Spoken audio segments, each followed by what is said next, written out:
آپ پوچھ رہے ہیں کہ جو حضرات کام کرتے ہیں وہاں پر، جو اسلامی ونڈوز میں کام کرتے ہیں، وہ جاری رکھیں یا وہ بھی مستعفی ہوں.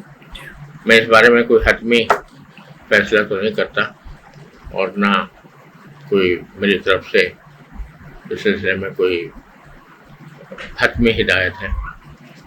لیکن میرا عمل یہ رہا ہے کہ جہاں کہیں ایسا ہوا تو میں نے وہاں کے شریعہ بورڈ سے استعفیٰ دے دیا.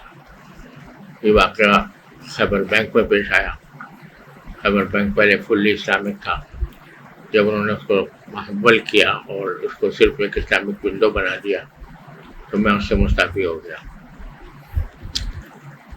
اور اسی طرح بینک دبئی جو پہلے فلی اسلامک تھا اور پھر اس نے یہ اعلان کیا کہ اب یہ کنونشنل بینک میں تبدیل کیا جا رہا ہے اور صرف ایک ونڈو باقی رکھی جائے گی، تو ابھی میں اس سے مستعفی ہو گیا.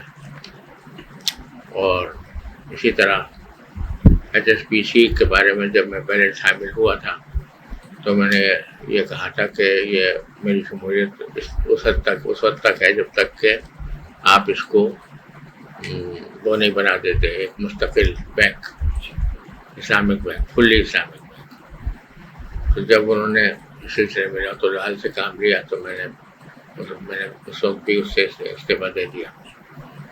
اسٹیٹ بینک آف پاکستان میں نے شریعہ بورڈ کی صدارت قبول کی تھی، لیکن جب اسٹیٹ بینک نے یہ موقف اختیار کیا فیڈریٹری کورٹ میں کہ یہ ربا نہیں ہے، تو پھر اس وقت میں اس سے مستعفی ہو گیا تھا.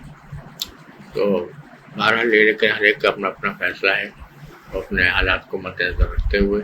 البتہ یہ میں اپنے ساتھیوں سے ہمیشہ کہتا رہا ہوں کہ وہ اپنے نظام زندگی کو وہاں کی تنخواہوں کے تابع نہ بنائیں، تاکہ اگر کبھی استعفیٰ کی نوبت آئے تو پھر ان کو یہ سوچنا نہ پڑے کہ وہ ہمارا گزارا کیسے ہوگا.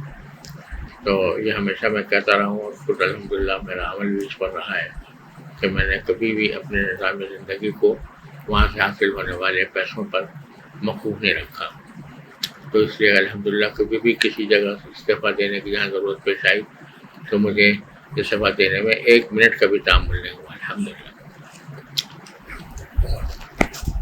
اگر آپ کو ہماری ویڈیو پسند آئی ہے تو ویڈیو کو لائک کریں، چینل کو سبسکرائب کریں اور بیل آئیکن پر ضرور کلک کریں تاکہ ہر آنے والی ویڈیو آپ کو بر وقت ملتی رہے.